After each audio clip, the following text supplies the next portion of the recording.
Sebelum lanjut ke materinya, izinkan kita memperkenalkan diri terlebih dahulu. Dengan saya, Nikola Jessica, bisa dipanggil Kak Eki.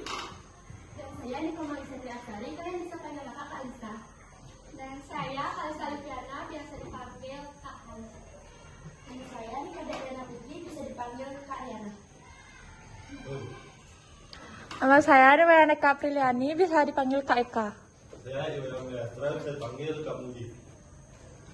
Adik-adik semua, akhir-akhir ini terdapat banyak bencana alam yang terjadi di Indonesia, khususnya di Bali. Di Bali banyak terjadi bencana alam. Kurang lebih terdapat 245 bencana alam yang terjadi selama Februari 2023. APBD Bali ungkapkan kerugian mencapai 1,1 miliar. Salah satunya seperti bencana banjir bandang yang terjadi di Buleleng, bencana tanah longsor yang terjadi di Karangasem, dan tidak jauh dari tempat tinggal kita juga terdapat jalan yang ambles, tepatnya di penghubung antara Selat dan Petak Ajem.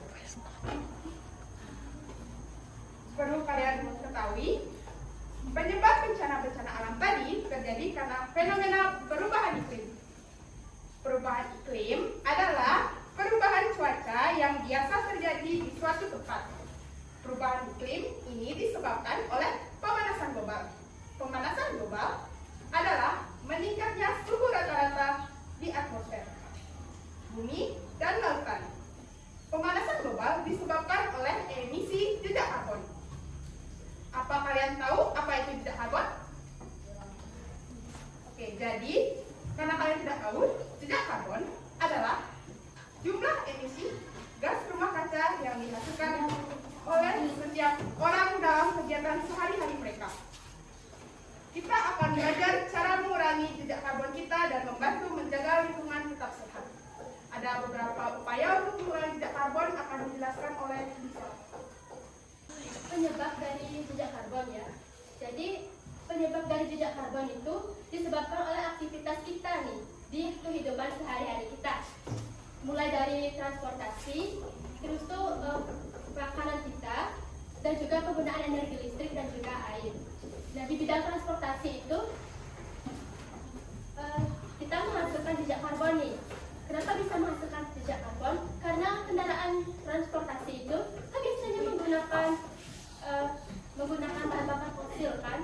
Di sini ada yang tahu nggak bahan bakar fosil itu apa aja?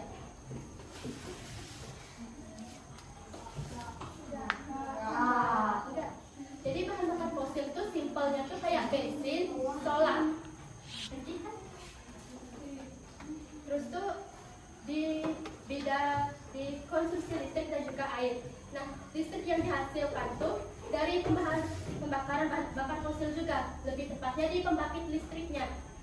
Sama juga di penggunaan energi air. Nah, untuk menyalurkan air ke seluruh rumah tuh perlu menggunakan energi.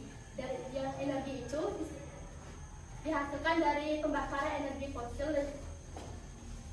Terus selain itu ada juga penggunaan energi di rumah, kayak pemanas, pendingin seperti AC, terus peralatan rumah tangga kayak kulkas. Peralatan tadi itu menghasilkan emisi gas rumah kaca. Kita akan belajar cara-cara untuk mengurangi jejak karbon kita dan membuat dunia menjadi tempat yang lebih baik untuk kita semua. Jadi kita bisa mengurangi jejak karbon dari diri kita sendiri. Berikut adalah beberapa cara mudah yang dapat dilakukan untuk menyelamatkan bumi. Salah satunya yang pertama, mengurangi penggunaan kendaraan bermotor atau bermobil. Kendaraan bermotor dan bermobil menggunakan bahan bakar fosil seperti bensin atau diesel yang menghasilkan karbon dioksida atau CO2 yang merupakan gas rumah kaca utama yang menyebabkan pemanasan global.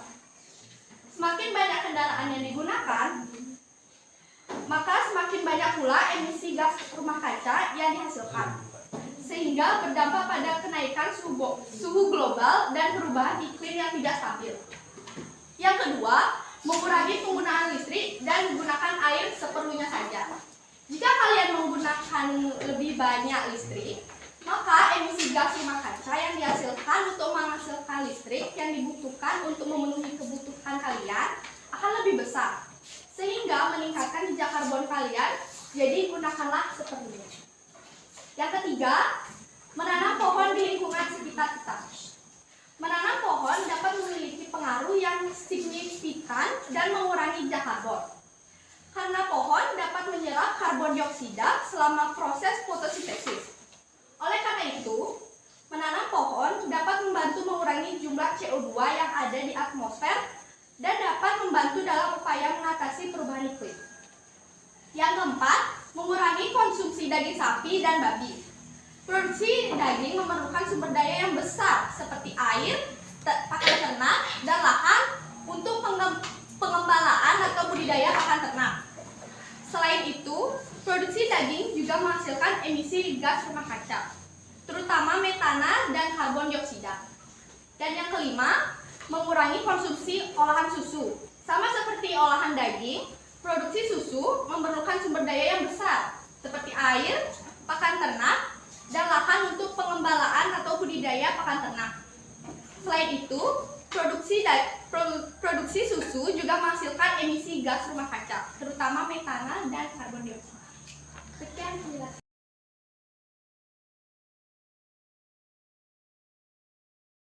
Apa saja yang termasuk ke dalam bahan bakar fosil?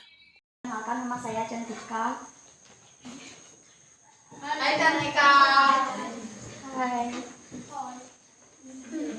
Untuk Cantika, bisa disebutkan bahan bakar fosil apa saja? Seperti bensin dan solar.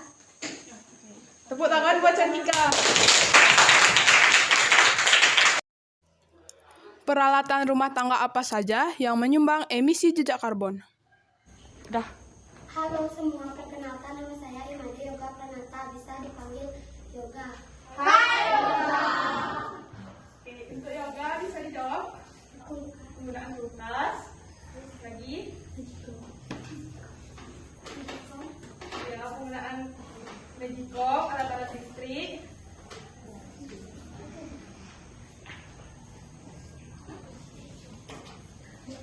Ya, penggunaan blender, konsumsi daging. Ya, tepuk tangan untuk temannya.